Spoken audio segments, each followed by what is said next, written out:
Hi everyone, thanks for stopping by. I'm Bob Paulinski, Master of Wine. I launched this YouTube channel just a few months back, but it occurred to me that I have not done a video on the world's most high-profile wine region, Bordeaux. I did a YouTube search on what's out there, and sure enough, there's a ton of information, much of it overlaps. So I thought to myself, how can I put a new spin on something that's been worked over about as hard as a rented mule? I'm going to discuss Bordeaux in terms of good, better, and best. There's not going to be any time spent on talking about all the different classification systems, no memorizing of endless facts, and no ad nauseum discussion of appellations, soil types, and so on. I want to cut right to the chase. So while this is a bit like painting with a broad brush, my objective here is to provide some general guidance in terms of what to expect with Bordeaux. I'm going to provide some perspective on what's happening there, along with some facts that link back to a region that produces around 600 million bottles per year. The video is going to conclude with a tasting of three wines, one that falls into the good, one into the better, and one into the best category, with the last wine being a classic that is more than 25 years old. Also, in the description below, I'm going to provide a breakout of some appellations and individual producers to look for within that good, better, and best breakout. Let's get some of the key boilerplate material out of the way. Bordeaux is located in the southwest part of France, not all that far from the Atlantic Ocean. There's some key estuaries and rivers there that greatly influence the climate there. Bordeaux itself, the city of Bordeaux, is a major port town, about 250,000 people. The surrounding area is about 1.5 million. It wasn't all that many years ago that Bordeaux itself, the city itself, was not the most pleasant place to visit. It had kind of a cold industrial feel to it. That has greatly changed in recent years. Within Bordeaux, nearly 9 out of 10 bottles are red. For the purpose of this video, the focus will be red only. Within the right bank, Merlot plays the most dominant role. Within the left bank, Cabernet Sauvignon is much more of a prominent player. In terms of other grape varieties, Cabernet Franc plays an important role in both the left and right bank. Petit Verdot and Malbec less so. Typically, that's only going to be 5% of a blend or less. Historically, Carmenere had much more of a significant presence in Bordeaux. Virtually all wines in Bordeaux will be a blend, typically of two or more different grape varieties. In terms of volume, the vast majority of Bordeaux is meant to be consumed within 2 to 3 years of the vintage. Yes, there are many high-profile, iconic estates that have tremendous length, but in terms of volume, most Bordeaux is meant to be consumed fairly young. Bordeaux is the most iconic and most influential wine region in the world. The reach is global. Think of all the regions around the world that have, to some extent, tried to copy what has happened in Bordeaux. You can find this in Napa and Washington State and Stellenbosch, the high-end wines coming out of Chile. The list goes on and on. In terms of price, a bottle of Bordeaux can be anywhere from €1 to several thousand euros per bottle. In terms of the importance of vintage in Bordeaux, things have changed a lot in recent years. If you go back some decades ago into the 1960s or 70s, for instance, there were maybe 2 to 3 years in 10 that were truly solid vintages. Fast forward ahead to modern times, it's rare to have more than 2 or 3 poor vintages in a decade. And this is for a couple of reasons. Vineyard management techniques have greatly improved. They've mitigated some of the problems that can happen in the vineyards. And the other fact is the vintages now tend to be much warmer. Sure, there can be issues with rain and hail and heat spikes, but generally speaking, the vintages today are much more consistent than they were some decades ago. Early in this video, I mentioned there would be no conversation around classifications. I'm going to backtrack just a touch because I think this deserves a brief mention. There are several different classification systems in play for Bordeaux. In many cases, they are administered in very different ways, so they're not all the same. It only applies to certain regions within Bordeaux. There are many producers that are not under any type of classification whatsoever. In many cases, these are going to be the very best values from the region. But keep in mind there are some strong economic factors that play into wine production, whether it's in Bordeaux or really most anywhere in the world. Location means everything. If your vineyard is in a prime location, you potentially have that capability of making great wine. If your vineyards are in poor areas, your chance of making a great bottle of wine are slim to none, and slim has probably already left the door. Now, the first level of Bordeaux that I'm going to discuss, I am calling just good. And by good, this is a generic term, but what I mean by that is this is the entry point into Bordeaux. This makes up the vast majority of the wines coming out of the region. If you look at the volumes for the appellations that I'm including within this range, it's about 65% of what's produced in Bordeaux. This is basic AOC Bordeaux, Bordeaux Superieur, Côte de Blaye, and a handful of other regions. But these are wines coming from lesser areas. The wines generally have coming from vineyards with higher yields. In many cases, a lot of mechanization is used out in the vineyards, which is not necessarily a bad thing. But in terms of keeping the pricing in check, it's an important component. These wines generally see very little, if any, time in oak. Many times these are wines that are going to be sold off as private labels or control brands in various places around the world. Typically, they're not going to be bottled at the property itself. This is Bordeaux that is just everyday table wine. These are short-lived wines, generally 2 to 3 years from the vintage. This is also a part of the business that is feeling a huge economic pinch in recent years. The competitive factors around the world have increased. The demand for these types of wines are not what they used to be. So much so that recently the French government has agreed to a scheme to fund the pulling up of about 10,000 hectares of vineyards. Those vineyards are going to be within these basic appellations in Bordeaux. The thought being this would get the production and the demand much more in line.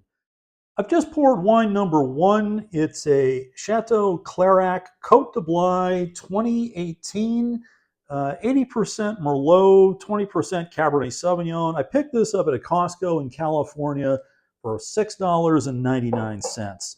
In terms of color density, not too bad. It's certainly far from being opaque. You look down in the core, I can see my fingers at the base of the bowl of the glass. You get out to the rim, there's a little bit of an amber hue to it. So this would indicate this wine actually is fully mature. It may even be slightly on the downward slope at this point. In terms of the aromatics, there's still some decent fruit character, a bit of red fruit, very muted characteristics, a little bit cassis note.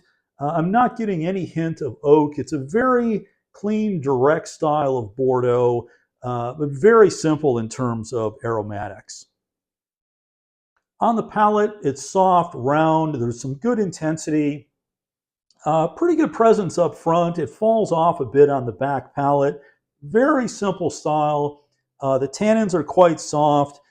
This is Bordeaux at its entry level. Again, price on it is minimal.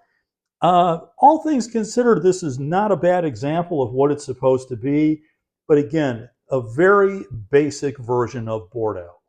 The second group of Bordeaux that I'm classifying in that better category, these are wines coming from preferred vineyard sites versus what we had in the first round. These are wines that have a much stronger sense of place. The yields tend to be lower.